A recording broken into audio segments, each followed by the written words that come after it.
Good morning, friends. Here's your motivational news back again with a new topic: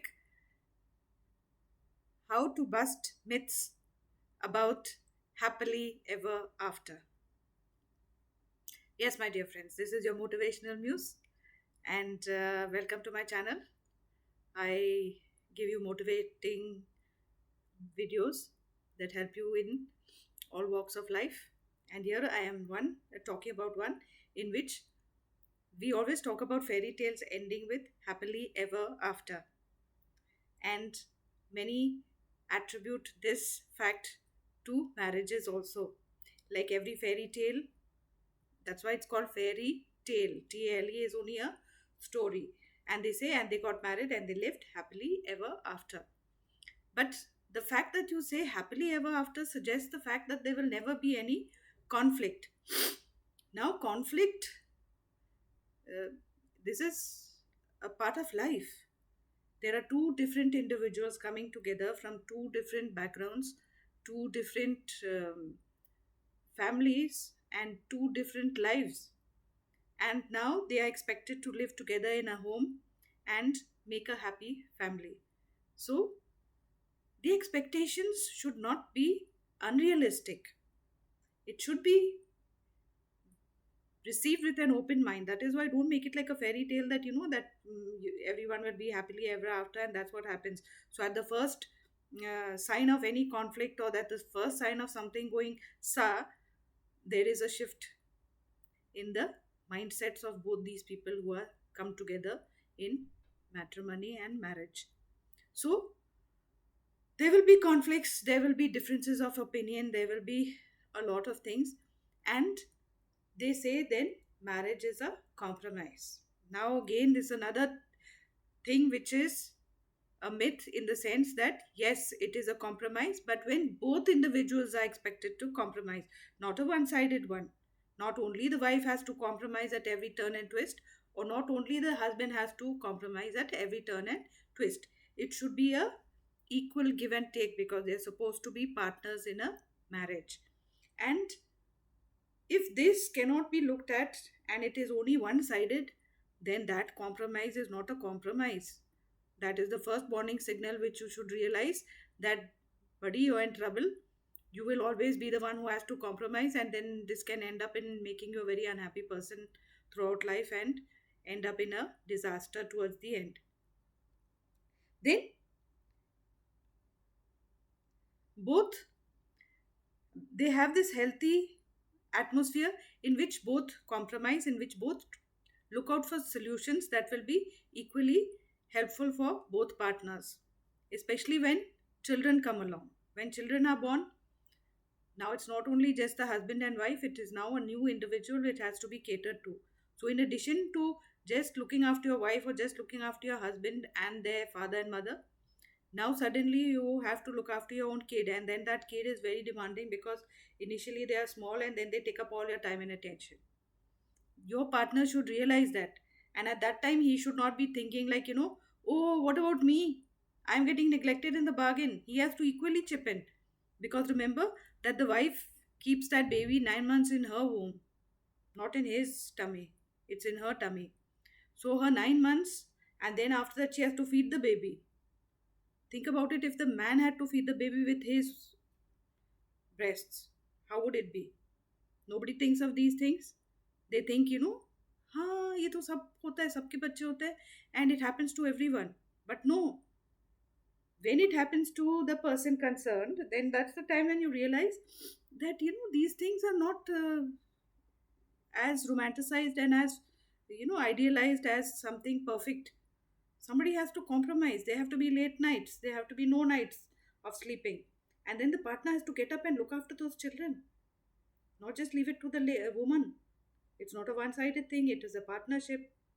So then, looking after the babies when they come, equally contributing to them, equally helping to feed them, to look after them, to bathe them, to spend time with them, to hold them, so that the wife gets some relaxation time. And then the next one is that they talk about marriage. In marriage, you find a perfect soulmate. Now, that is very nice, but perfect soulmates are very difficult to come by. I'm not being jaded and, you know, telling you that these things don't happen, but to find a soulmate, a real soulmate without any problems is a very idealized notion and romanticized, and it's not, it's based on fantasy rather than reality. The reality check is to find out that there are two individuals, two human beings, not two angels or two, superhuman beings that get together and so they don't have any flaws of character. Everyone has a hamasha. Hamasha is the tragic flaw. The tragic flaw is some negative influences in their life which they have to deal with. Now, everybody is not born perfect. Everyone has their flaws. Somebody will be throwing, their clothes on the floor, or the towel on the floor, or the towel on the bed, wet towel on the bed, and expect the partner to just pick it up. No, it is for both. So both do it. If the lady leaves her clothes on the ground, the man will not like it. If the man leaves his clothes, the lady won't like it. So both better sit down and discuss it, and then both decide that there is a bin over there, and you put your clothes in there, and once you wash it, once I wash it, or whoever. If there's a washer person coming, then okay. But if you are doing it yourselves, then take turns. These are realistic things which I'm talking about. Then, so remember that there is no perfect soulmate. That you will get somebody who doesn't have any flaws. They are human just as you. They eat, sleep, drink just like you. And so all the other bodily functions are just like yours except having the child. The child having and the childbearing is only the woman's. And then that realizes, makes you, should you make you realize that your compromises should be more to make up for those times in which she just has to bear it on her own. She has to have the child, she has to have the pain, she has to feed the child each time the child gets up and all. She does it. So when you can, you should change the diapers. How many gent friends really do that? How many husbands really do that? Ask yourself that question. If you are, thinking that I am being very unrealistic about the soulmate, then yes, these are the things that have to be considered. I was once telling my children in school, my college students, that when you get married, there will be this baby that cries in the night and then asks for your attention. And when a baby cries, how will you know what is the problem? I just wanted them to speak, like, to open their mouth and to start talking about some topic which was of general interest. And they were like, oh, madam, why are you talking about it now? That's way long back. And, we are just starting out our life, nothing to think about. I said, no, before you know it, you will be in it.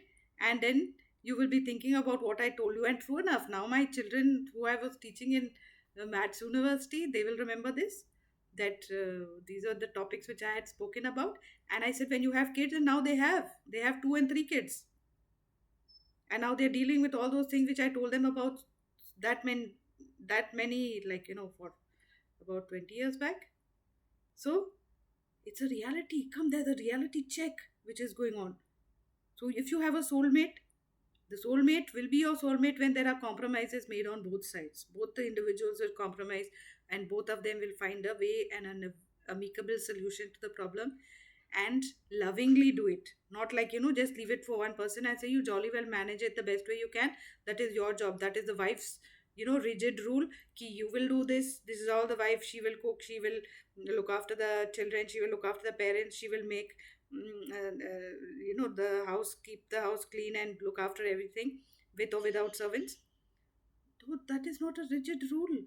And then you'll only go to work, and you'll only be working outside, and even if you come late, then no questions are asked and no things like that taken from you. Both are equally responsible and equally mm, need to answer these questions about their time. If the wife is working at home, then the husband's working out. He should be accountable for his time. And if he is taking time extra, which is unaccountable for, then that is something that you should look into, because then later on in life, it will give rise to other problems. So always be aware of what your partner is doing, how many hours they are working, where they are working, what they're doing. Because if you are working as the lady, then there are rules and regulations for you to follow. The same rules and regulations should be there also for the men. So then I will say this is a perfect partnership. Then don't look for perfection in a partner. Nobody is perfect. There are flaws. There are tragic, not tragic flaws, but yeah, there are flaws. You don't want to get up early.